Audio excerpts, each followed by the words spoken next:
semuanya, selamat datang di podcast Ada Apa di Palmerah dengan tema Di Antara Luka Kita Bertemu bersama saya Marsha.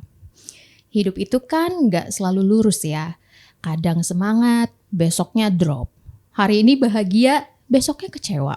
Apalagi di dunia yang serba cepat seperti sekarang ini, banyak orang yang justru merasa sendirian. Nah, keresahan itu akhirnya melahirkan buku Semoga Kamu Baik-Baik Saja. Dengan bahasa yang lembut dan ilustrasi menenangkan, buku ini bisa jadi teman banyak orang buat menghadapi luka dan proses sembuh pelan-pelan. Hari ini kita beruntung banget loh bisa ngobrol langsung sama penulisnya, Marcella Fiona Legoh. Apa kabar? Halo, baik. Baik, gimana nih kabarnya? Baik-baik aja? Baik-baik saja. Oke. Oh, biar akrab kita manggilnya apa nih? Aku Fiona boleh? Fiona boleh ya, biar kita akrab. Nah, sebelum kita lanjut ke podcastnya, aku mau nanya dulu nih, Vi. Sebelum dikenal lewat tulisan-tulisan kamu, orang-orang tuh taunya kan Fiona ini adalah seorang penulis, ya kan? Sehari-harinya Fiona itu orangnya kayak gimana? Wah, aku sehari-harinya lebih kayak suka mengobservasi kehidupan gitu. Oh, Mengobservasi kehidupan, terus juga kayak nyoba hal-hal baru. oh, Jadinya makanya aku tuh suka jalan-jalan, aku suka ngobrol-ngobrol sama teman-teman, terus kayak kayak banyak banget aktivitas-aktivitas di Jakarta yang unik-unik gitu kan ya. Nah itu aku cobain gitu. Soalnya menurut aku kayak itu tuh hal-hal yang bikin kita yang menyenangkan gitu hidupnya. Gitu. Oke. Berarti sebenarnya kamu ini suka aktivitas yang di luar ekspektasi kita gitu ya, karena itu adalah part dari observasi kehidupan. Bisa dibilang kayak gitu? Iya. Oh, untuk observasi kehidupannya tuh apa yang kamu observasi? Kayak, oh, kayak dia ini oke nih, cakep nih orangnya. Atau wah, tipe gue banget nih. Atau apa sih yang diobservasi?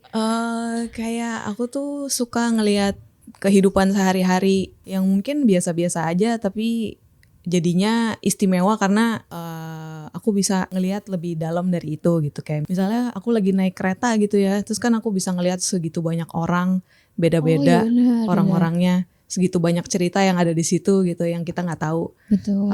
Dari situ pun aku bisa nemu inspirasi-inspirasi juga gitu untuk kehidupan aku sendiri. Gitu. Oke, berarti inspirasinya tuh untuk menulis gitu ya. Nah, kapan sih pertama kali kamu ngerasa kayaknya menulis ini akhirnya jadi hobi ini? Kalau dilihat-lihat sih sebenarnya waktu dari zaman sekolah gitu ya. Kayak misalnya waktu aku SD nih, nilai aku yang paling bagus tuh cuma di bahasa Indonesia sama bahasa Inggris. Oh sama. Matematika saya juga jeblok. Iya, makanya jadi pas lulus SD, terus salah satu guru aku tuh kayak minta tolong aku, kamu bisa nggak kayak bikinin lirik buat kayak lagu perpisahan gitu. Terus kayak oh ya boleh. Ternyata pas di situ nih seru ya, kayak bisa nulis sesuatu, terus bisa dibaca sama banyak orang gitu. Terus akhirnya dari situ kayaknya mulai gitu, aku mulai ngerasa nih menulis kayaknya emang cocok buat aku gitu. Itu tuh dari SD. Pas SMP kan novel-novel remaja tuh udah ini banget ya, populer banget. Ya benar. Nah itu aku suka banget baca, terus aku jadi mikir apakah aku bisa nulis kayak gitu juga gitu. Aku jadi coba nulis cerpen, nulis cerita-cerita. Terus tapi akhirnya beranjak dewasa nih, kayaknya aku pengen nge-explore nulis yang beneran dari yang asli gitu, yang beneran dari apa yang aku rasain juga. Kalau itu kan kayak kalau novel itu kan lebih kayak cerita gitu, fiksi gitu ya. Fiksi. Kalau ini tuh ternyata pas udah lebih dewasa aku lebih ngerti gitu. Oh, kayaknya kalau nulis apa yang aku rasain dan aku pikirin tuh itu yang cocok buat aku gitu. Oh oke. Berarti kalau soal menulis gitu, kamu lebih tipe yang rajin journaling tiap hari atau nunggu inspirasi yang datangnya tiba-tiba? Aku biasanya yang tiba-tiba sih. Oh, Tiba-tiba atau aku kumpulin. Jadi kalau misalnya sehari-hari itu yang dari hasil observasi aku, hasil obrolan-obrolan sama teman-teman atau sama orang-orang yang ada di sekitar aku, itu tuh semua aku kalau misalnya ada sesuatu yang pengen aku simpan, aku taruh di notes gitu. Oh, oke. Nah, jadi pas udah saatnya aku pengen nulis sesuatu yang satu tema dan langsung aku bakal ambil dari notes itu. Oh, gitu. oke. Berarti ada momen-momen tertentu gitu ya yang bikin kamu sadar kayaknya kalau tulisan yang aku buat ini akhirnya bisa jadi berguna buat orang lain gitu. Nah, terus kenapa akhirnya bisa tertarik spesifik dengan tema self-help, self-healing kayak gitu? Self-healing ya. Itu berdasarkan kayak dari notes-notes yang akhirnya aku kumpulin dan akhirnya aku baca di satu waktu. Aku lihat oh ini tuh isinya kayak pesan-pesan yang helpful buat diri aku sendiri gitu. Terus kayak aku pengen kumpulin ini, aku pengen rangkum ini semua untuk jadi sesuatu yang sebenarnya tadinya aku pikir ini buat diri aku sendiri aja gitu. Betul, Terus betul. tapi akhirnya aku pikir oh kenapa nih nggak jadi buku ya, terus supaya bisa dibaca sama banyak orang juga yang aku yakin bakal membantu juga gitu. Tapi itu keren banget loh, maksudnya mempunyai realisasi bahwa apa yang kita bisa lakukan untuk orang banyak itu kadang butuh keberanian gitu ya, butuh keberanian gitu. Terus sebetulnya ngomong soal keberanian ini, apa sih yang bikin kamu akhirnya berani untuk membagikan cerita-cerita ini ke publik daripada yang tadinya cuma konsumsi pribadi gitu kan? Jadi kalau dulu tuh aku kan kerjaannya nulis. Jadi content writer gitu. Nah jadi tulisan-tulisan aku tuh kalau misalnya dibaca sama orang lain mereka suka bilang ke aku nih tulisan kamu oke ya. Maksudnya kayak thank you, maksudnya ini tuh udah ngebantuin aku untuk merasa lebih baik gitu. Karena walaupun tema-tema yang aku tulis tuh macem-macem, tapi karena justru di macem-macemnya itu ada beberapa yang ternyata buat self help gitu. Oh, oke. Berarti dari proses itu, dari penulisan seperti itu, kamu juga jadi ngerasa bahwa kamu berguna untuk masyarakat. Dan terlalu berat ya? Berguna buat masyarakat. Iya, berguna bagi yang membutuhkan, so pasti. Terus juga kayaknya menulis itu membantu orang lain untuk mengerti situasi dan kondisinya gitu kan. Dan itu juga mungkin bisa jadi ruang pulang kamu gak sih? Ruang nyaman kamu gitu gak sih? Nah, apa gitu yang pertama kali kamu rasain ketika kamu nerbitin buku ini dan persepsi orang-orang atas buku ini apa? Yang aku pas pertama kali megang bukunya sih rasanya kayak aneh banget aja. Kayak yang biasanya tuh cuma di layar yang aku baca-baca sendiri terus tiba-tiba bisa aku pegang, bisa aku lihat satu-satu gitu kan, bisa dirasain teksturnya. Soalnya kan aku tuh kalau baca buku sukanya sambil dipegang gitu. Nggak betah baca di layar gitu. Asik, kamu tipe yang suka nyiumin bau buku gitu gak sih di Gramedia? Iya suka sih. Ya, suka emang, ya? Ya enak ya banget. kan? Ya. Nah, terus kan ini aku karena emang lumayan lumayan introvert dan kayaknya aku salah satu penulis yang sosial medianya nggak ketahuan sama orang-orang, soalnya aku private, terus namanya juga bukan nama lengkap gitu. Jadi pas ternyata aku dapet DM dari pembaca tuh aku agak kaget, mereka bisa nemuin akun aku gitu. Terus jadinya dari situ aku bisa dapat pesan-pesan dari mereka gitu. Ternyata banyak yang bilang ini tuh kayak baca buku kayak denger kayak lagi ngobrol sama temen gitu. Kayak lagi ngobrol sama temen, kayak dikasih pelukan yang hangat. Mereka bilangnya gitu. Terus ini tuh bukan buku yang cuma dibaca satu kali, tapi buku yang bakal mereka buka-buka lagi setiap mereka ngerasa kurang oke gitu. Jadi itu sih yang aku senang banget bisa dapat infonya, karena aku belum kepikiran gitu kayak pembacanya tuh gimana cara nge-reach out ke aku waktu itu.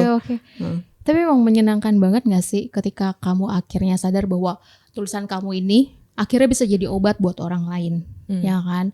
Terus apalagi juga selain berguna buat orang lain, ini juga bisa jadi ruang pulang buat diri kamu sendiri gitu kan, ruang nyaman diri kamu sendiri. Soalnya kalau aku tuh biasanya ruang pulangnya tuh cuma kasur gitu. Cuman kan kalau kasur tuh paling cuma ya paling banter nyuruh tidur, nggak pernah ngasih kayak insight kamu harus kuat, kamu harus tabah gitu kan, enggak ya. Nah dari ruang pulang ini aku tuh jadi penasaran sama buku kamu yang tadi kalau kamu sempat sebut itu banyak dipeluk sama pembaca. Ya gitu. Judul bukunya tuh sederhana tapi dalam banget. Pas aku lihat, wah semoga kamu baik-baik saja. Nah buat kamu sendiri kalimat itu artinya apa? Semoga kamu baik-baik saja tuh kayaknya kata-kata yang paling sering aku ucapkan gitu. Kayak soalnya kalau ada, ya maksudnya hidup kan nggak selalu baik-baik saja gitu, dan selalu ada naik turunnya, selalu suka ada plot twistnya gitu kan. Terus jadi kayak kalau aku ngelihat misalnya ada teman aku yang lagi keadaannya kurang oke, aku selalu berharapnya kan semoga dia baik-baik saja gitu. Atau misalnya semoga saya juga kan sendiri juga baik-baik saja dalam hal-hal yang ada di kehidupan gitu. Oke, berarti isinya tuh kurang lebih ya harapan. Bahwa siapapun yang dipeluk sama buku ini baik-baik aja gitu ya. Nah banyak pembaca juga yang bilang seperti yang tadi kamu sebutin gitu, buku ini tuh jadi kayak teman sunyi juga gitu kan. Nah memangnya pas kamu nulis buku ini, ditulisnya itu dalam keheningan atau lagi ada luka yang mungkin kamu alami gitu? Buku ini aku tulisnya waktu awal-awal pandemi. Jadi itu kayak momen-momen kayak situasinya tuh agak shocking gitu ya, kayak yang tadinya bisa ketemu teman-teman kerja atau teman-teman di luar setiap hari, tapi sekarang tiba-tiba mesti diam di rumah. Terus jadinya kayak aku tuh pikiran dan perasaan aku tuh muter-muter sendiri gitu kan, kayak ini gimana, apalagi kan kekhawatiran akan masa depan tuh gimana gitu kan, kayak masih belum jelas ya pandemi waktu itu gimana nih kita bisa normal lagi, apakah kapan dan apakah emang ada gitu keadaan normal lagi gitu. Nah di situ aku berusaha menenangkan diri aku sendiri gitu. Oh jadi berarti sebenarnya semoga kamu baik-baik saja juga sebagai afirmasi positif bahwa pandemi pasti akan berakhir gitu. Cuman kita nggak tahu kapan gitu ya. Tapi akhirnya berlalu juga dari sejak kamu nulis ya. Betul. Buku ini terbitnya tahun 2021.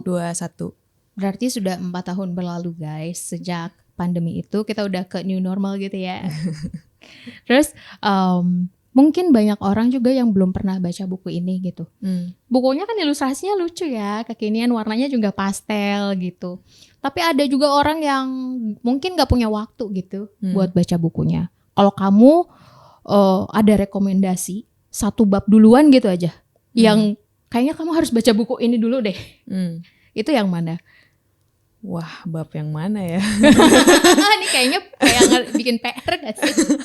Ngalahin soal ujian nasional ya. Masih ada gak sih ujian nasional? Kalau menurut aku sih yang aku sukanya bacanya dari awal. Jadi bab pertama. Oh, oke. Supaya pemanasannya dari situ. Udah langsung pemanasan ya bab pertama ya? Iya. Oke. Jadi kalau dari buku ini juga, bab mana yang kamu rasa paling susah nih nulisnya nih? Di sini gue udah stuck nih, gak bisa maju lagi nih gitu.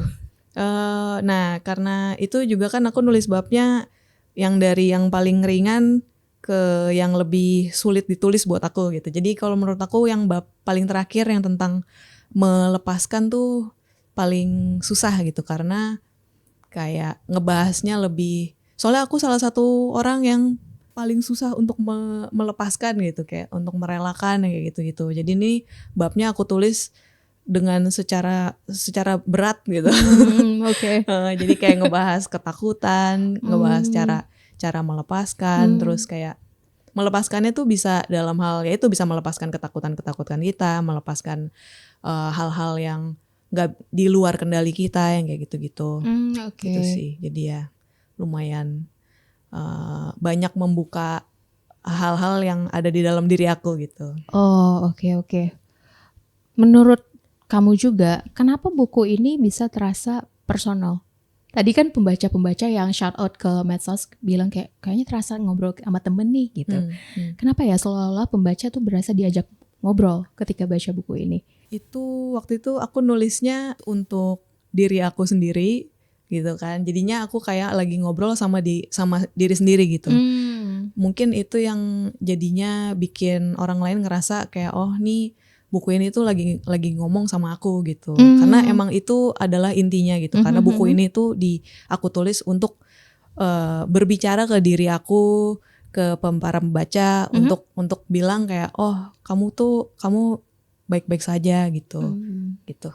Oke. Mau ngomongin soal dapurnya dulu boleh nggak? Dapur penulisan buku ini. Karena kan sebenarnya kamu nulisnya buat diri kamu sendiri gitu kan ya. Proses kreatifnya sendiri itu lebih mengalir atau banyak revisinya? Karena kalau nulis buku kan ya banyak revisi lah ya gitu. Mungkin karena aku udah ada notes-nya nih. Jadi aku udah punya notes itu semua aku kumpulin terus aku lihat nih kira-kira saking itu relate sama diri aku dan hidup aku, semudah itu juga aku bisa nulis gitu. Jadi pas udah selesai, aku tinggal rapikan kata-katanya. Jadi secara alami keluar dari dari hatiku. Oke. Gitu. Terus memang sih judulnya ketika pas aku lihat gitu kan, comforting gitu sih, menenangkan banget gitu. Terasa kayak ada yang mengerti kita gitu kan. Karena ada lagunya ada band karena wanita ingin dimengerti. Karena saya wanita.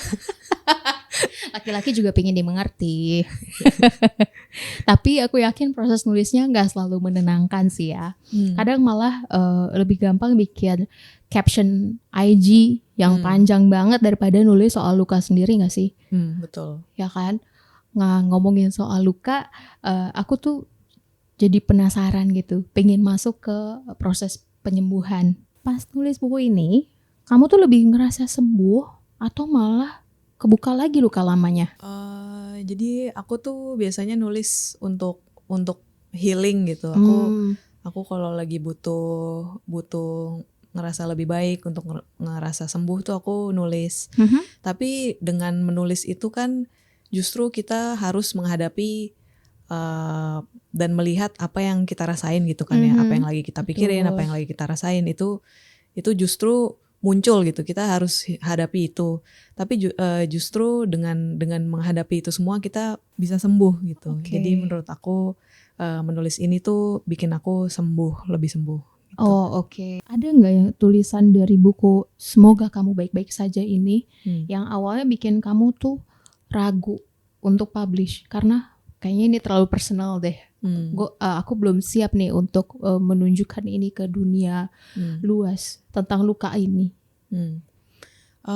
Mungkin di bab yang terakhir ya, yang tentang melepaskan itu menurut aku, aku paling membuka diri aku tuh di situ kayak apa sih yang aku takuti gitu, atau kayak apa sih yang paling susah, yang kan di situ aku harus mengakui aku tuh paling susah untuk melepaskan gitu kan ya.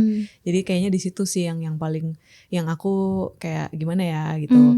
Cuma karena dengan kita tuh membuka diri gitu, dengan kita jujur gitu kan sama diri sendiri, dan juga kalau kita tulis kan artinya bakal dibaca sama orang lain.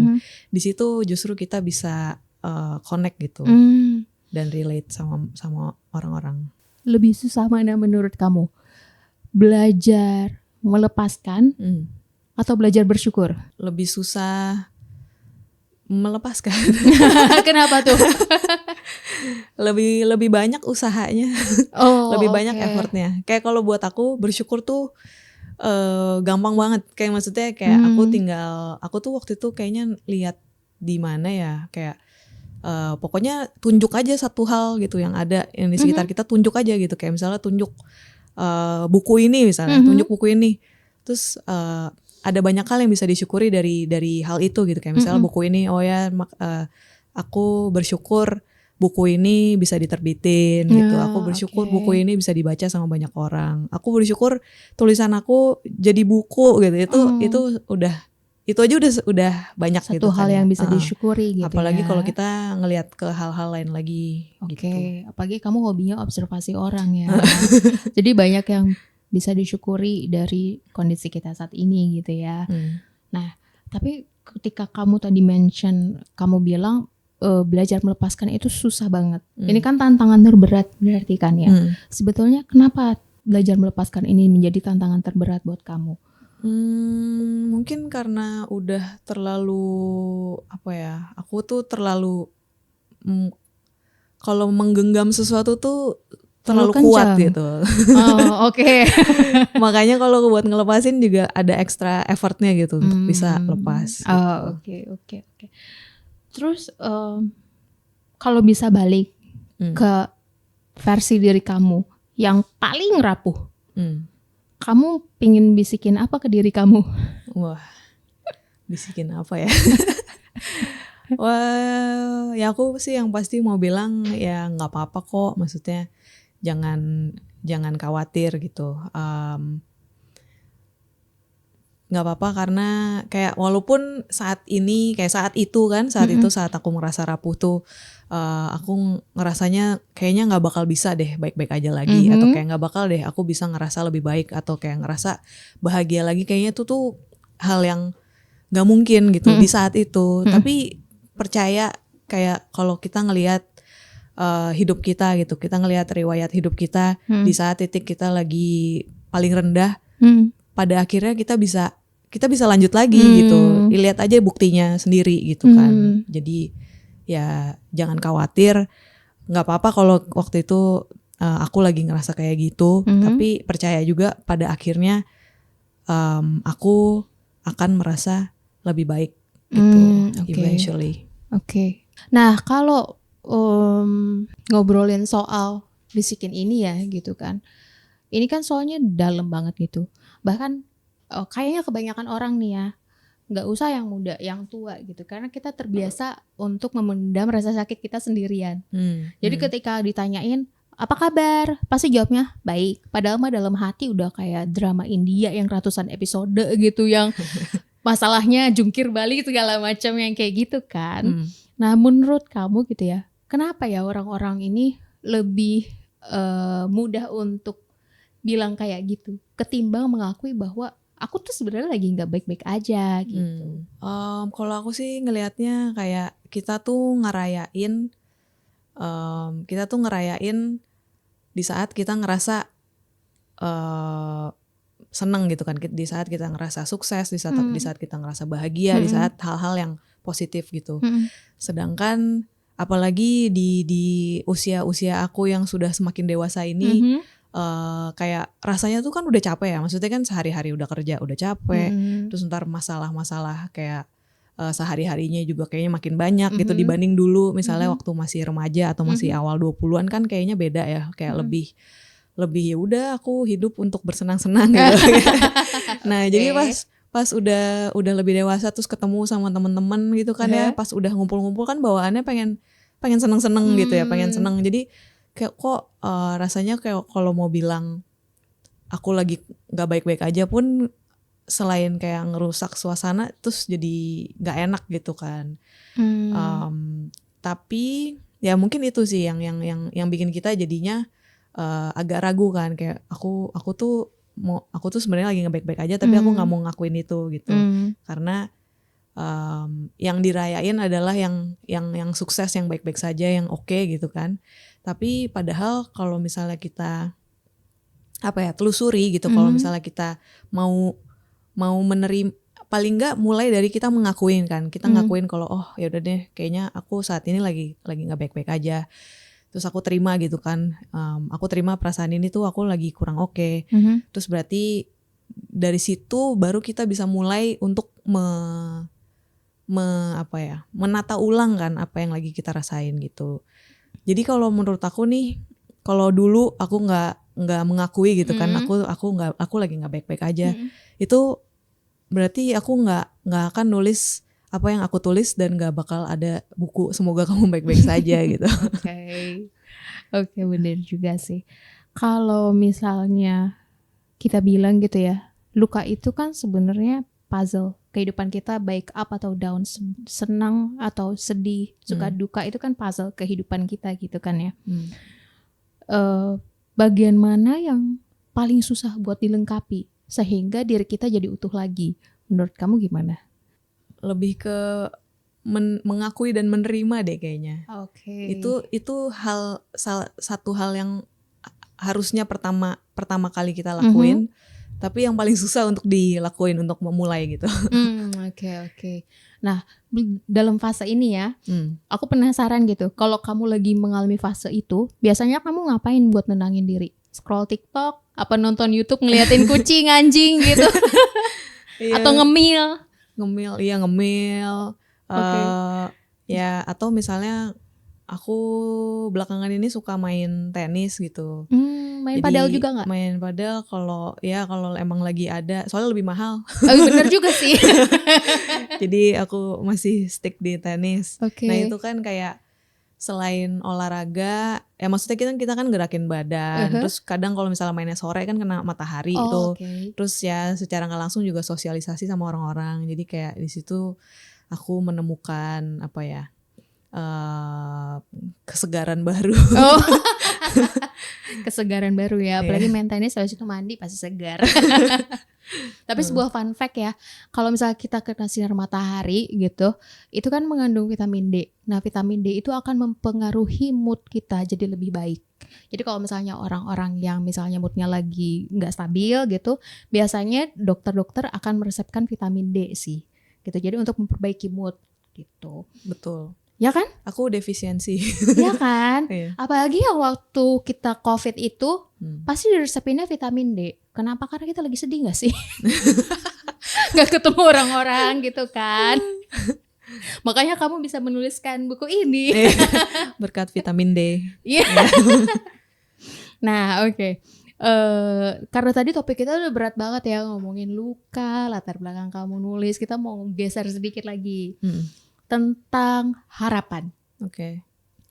Kalau ada pendengar yang lagi nonton podcast kita, yang ketika baca ini, dia menganggap ini adalah sebuah upaya, obat untuk sembuh gitu. Tapi sebenarnya dia juga bingung mulainya dari mana. Dari pengalaman kamu sendiri, apa yang mau kamu sampaikan ke dia? Oke.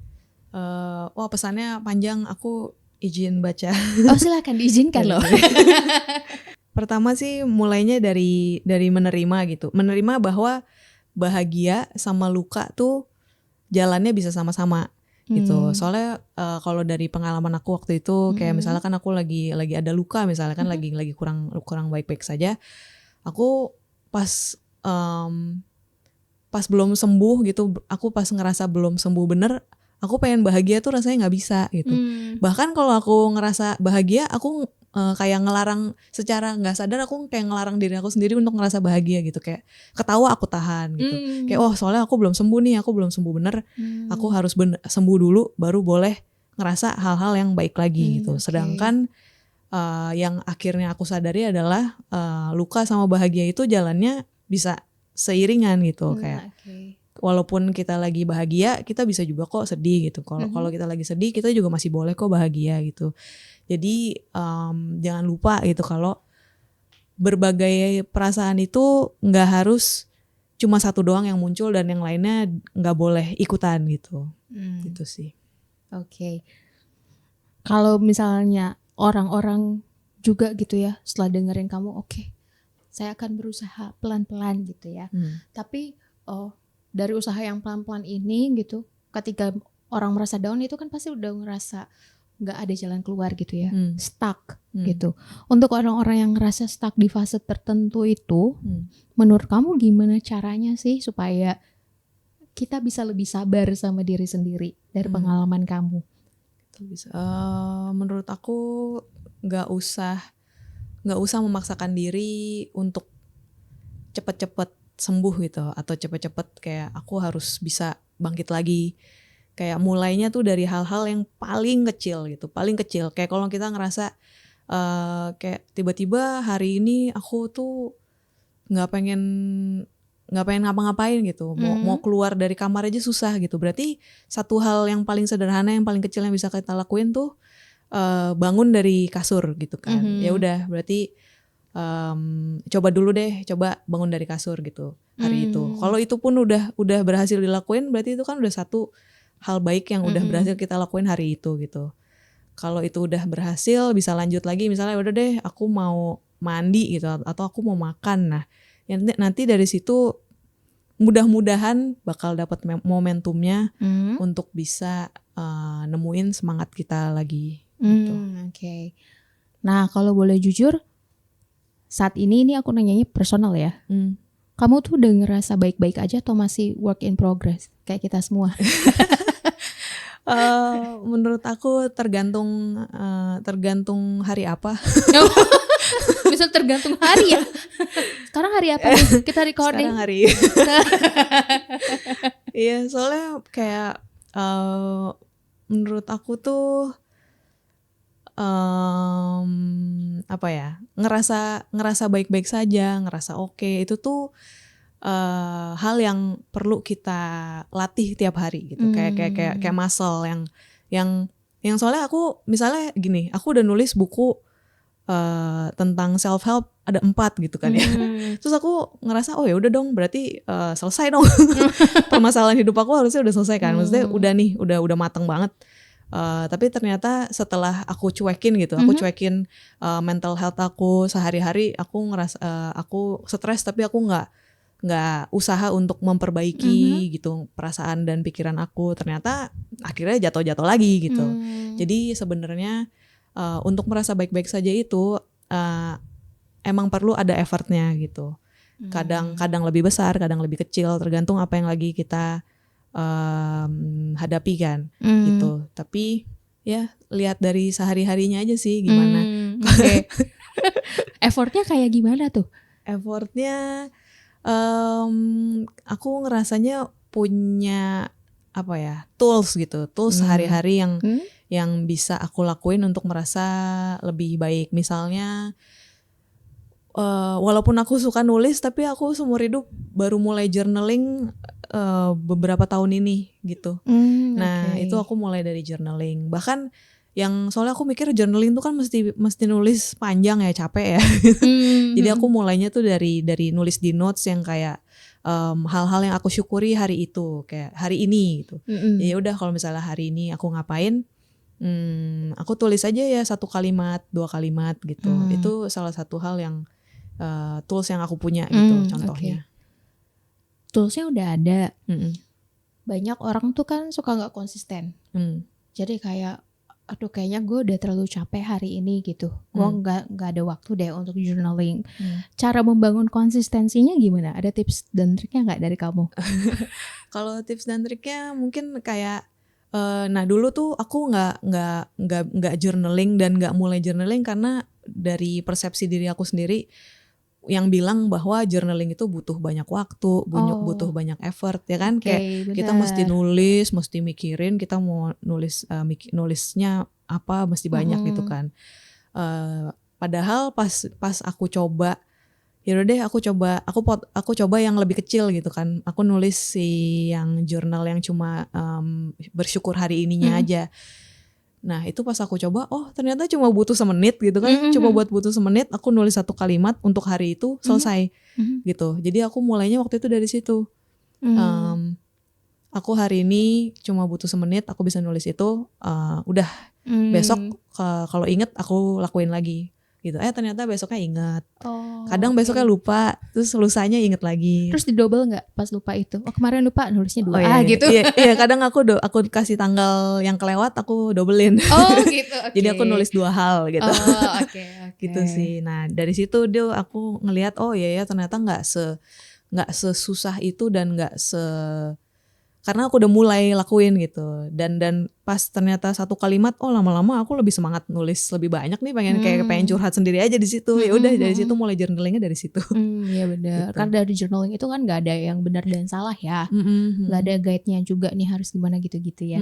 Mungkin kan kayak persepsi kita tuh journaling tuh ya susah gitu kan, kayak bener. banyak persiapannya tapi ternyata Apalagi enggak. kalau orang yang nggak suka nulis gitu, itu sebuah tantangan yang sangat sulit sih untuk menyampaikan apa yang dia rasakan atau yang dia alami di hari itu sih.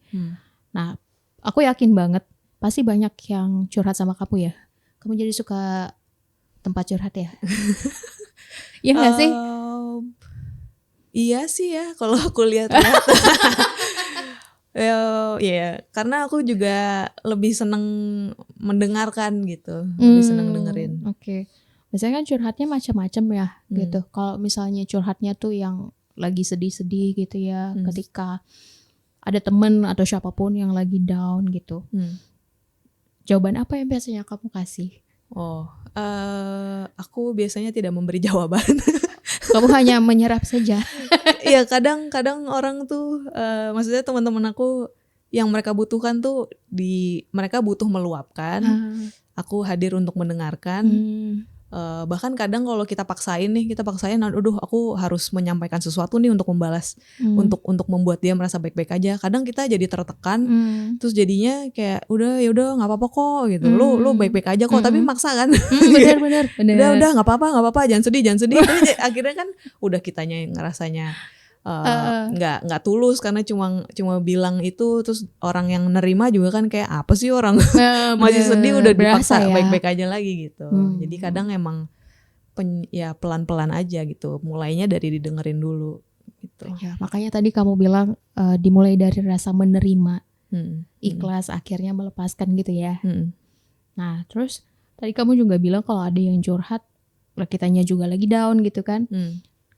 Itu kan kita harus berusaha juga nih supaya nggak kebawa gitu ya, mungkin kebawa sama perasaan negatifnya dia gitu, karena ada orang-orang yang suka kebawa perasaannya gitu, empatinya tinggi, jiwa empatinya tinggi, jadi dia merasakan apa yang orang lain rasakan gitu. Hal apa yang biasanya kamu afirmasikan gitu setelah mungkin mendengar kejadian-kejadian yang tidak mengenakan, yang membuat mood kamu jadi jatuh gitu? Selain semoga kamu baik-baik saja, kamu pasti baik-baik saja, semua akan oke gitu. Afirmasinya itu semuanya ada di buku aku. Yang mana bukunya? Jangan ada di Yaitu- sini nih buku. Yang mana coba tolong dijelasin Kak Vio. Yang semoga kamu baik-baik saja. Semoga kamu baik-baik Betul. saja yang ini ya. Ya. Yang sebelah sini. Betul. Yang ini. Ini buku pertama kan? Iya, buku pertama. Buku pertamanya tuh lucu banget deh, sambil diceritain Kak. Ya, jadi itu aku tulis sambil aku bikin ilustrasinya juga, soalnya supaya materi kuliah aku di DKV terpakai gitu. Jadi bikin ilustrasi. Ini desainnya ilustrasi sendiri. Bikin ilustrasi juga. Oh, jadi selain kata-katanya juga ilustrasinya. Luar biasa. Ini juga ada gambar alam dari pengalaman jalan-jalan dari kemana? Sebuah curug di Sentul itu. Oh, bagus loh ini. Seperti tidak di Indonesia kan ya? Gitu. Wah, bagus. Nah, ini buku yang pertama. Kalau buku yang kedua? Buku kedua itu semoga kamu move on pada waktunya. Oke. Itu ceritanya tentang apa? Kalau ini kan kamu lebih kayak berharap orang untuk baik-baik saja menjalani hidupnya. Kalau buku keduanya menceritakan tentang apa? Kedua itu move on lebih spesifik di kayak kalau misalnya kita habis putus dari sebuah hubungan gitu, atau misalnya kita suka sama orang terus ya kita pisah sama dia yang kayak gitu-gitu. Nah itu kita di buku move on pada waktunya, disitulah pembahasan yang lebih dalamnya. Berarti itu bukunya lebih spesifik buat anak-anak muda dong? Iya.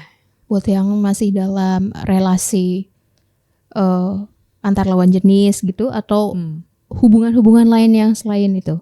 Mungkin masih bisa diaplikasikan di hubungan-hubungan lain, tapi yang kalau aku nulisnya berdasarkan hubungan romantis. Oke. Berarti ini relatable buat anak-anak muda, untuk remaja juga ya, yang masih puber gitu. Semoga kamu move on pada waktunya Ingat masih banyak ikan di laut. Tapi Yang- tergantung terakhir kamu ikan teri apa ikan paus. Nah, lanjut ke buku ketiga. Kalau ketiga itu semoga kamu ikhlas hadapi dunia. Yang mana bukunya? Ya itu Coba kasih yang lihat, ini. Kak. Kasih lihat ke kamera, Kak. Yang ini ya di sini boleh. Buka dalamnya kayaknya bagus deh. Oh. Warnanya dominan biru dan hijau. Ini biru. Kenapa dipilih warnanya biru dan hijau? Sementara yang buku sebelumnya tuh ada pink-pinknya gitu loh. Apa karena ini hubungan perasaan kasih sayang, cinta yang romantis? Oh, ini eksplorasi warna saja. Oh.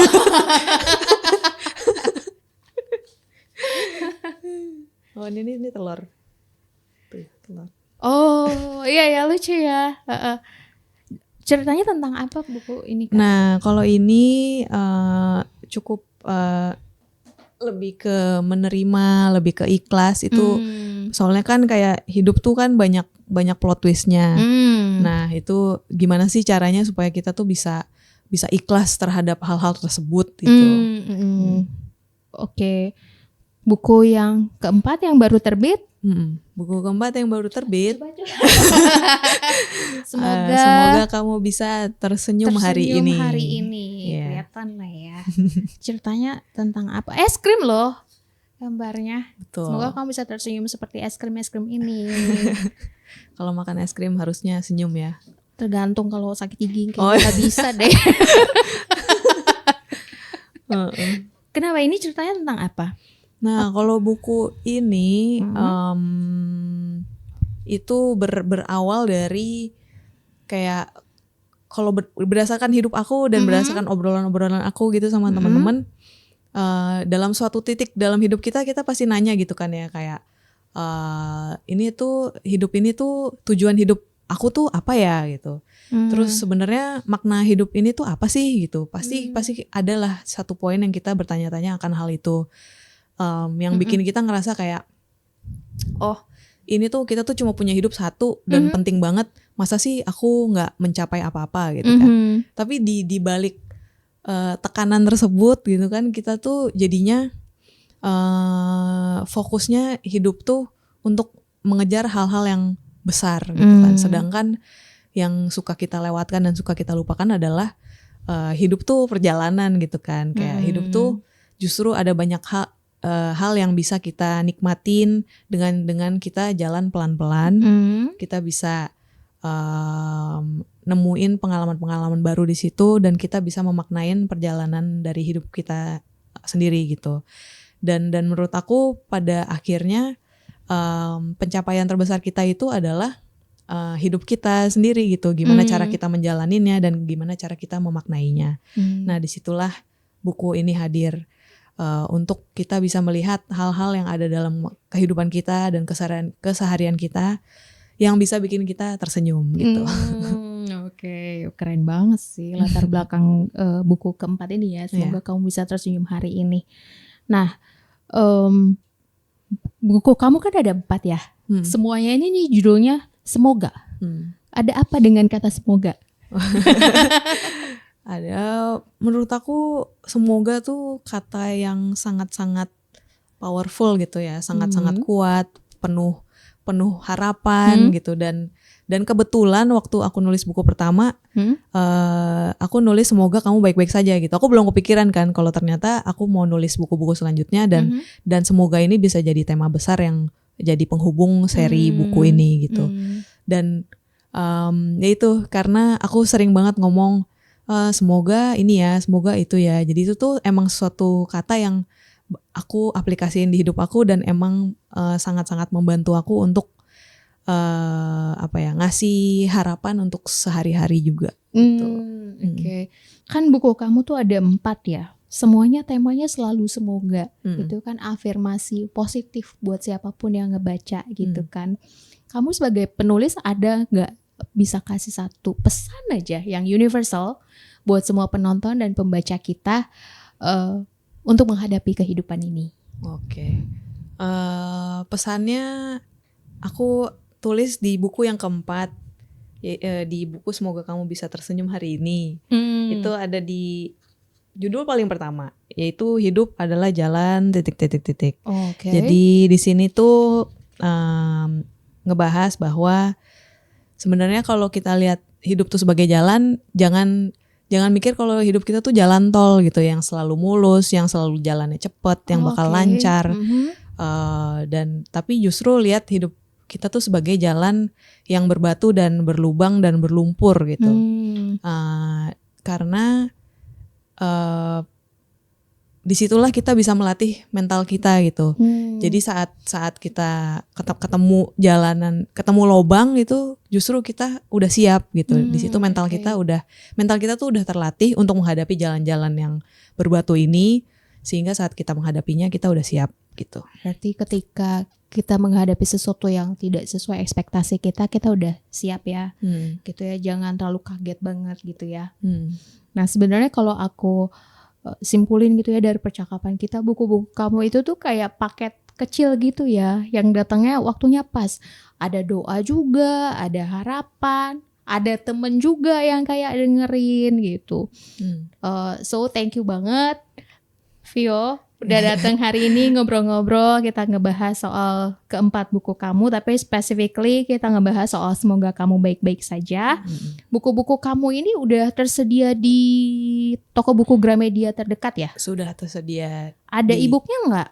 Ada juga, bisa ya. Bisa diakses di ebooks.gramedia.com atau bisa juga diakses ke toko buku gramedia.com ya, dan online platform yang lainnya. Betul. Gitu ya. Kalau mau follow akunnya Vio di @semogaclub. @semogaclub ada di bawah mungkin atau deskripsi. Nanti pasti akan dicantumin ya. Nanti bisa reach out ke sana. Jadi obrolan kita hari ini tuh kayak duduk bareng sama temen yang udah lama gak catch up gitu ya. Ada cerita-cerita, ada kejujuran, juga ada harapan-harapan yang kamu udah sampein. Thank you banget buat hari ini. Dan buat teman-teman yang lagi dengerin di rumah gitu, semoga ada bagian dari obrolan ini yang bikin kalian merasa ditemani ya. Di saat kita merasa perlu jawaban atau jalan keluar yang instan, cukup tahu kalau kita itu nggak sendirian, karena itu udah sangat lumayan membantu kita gitu loh. Jangan takut juga bilang untuk aku nggak baik-baik aja, karena justru dari situlah proses penyembuhan dimulai. Dan kalau hari ini kamu baru kuat rebahan sambil dengerin podcast ini, itu juga nggak apa-apa, karena besok siapa tahu kamu bisa ambil langkah kecil lagi, karena sekecil apapun tetap berarti. Sampai ketemu di episode berikutnya dan semoga kamu baik-baik saja.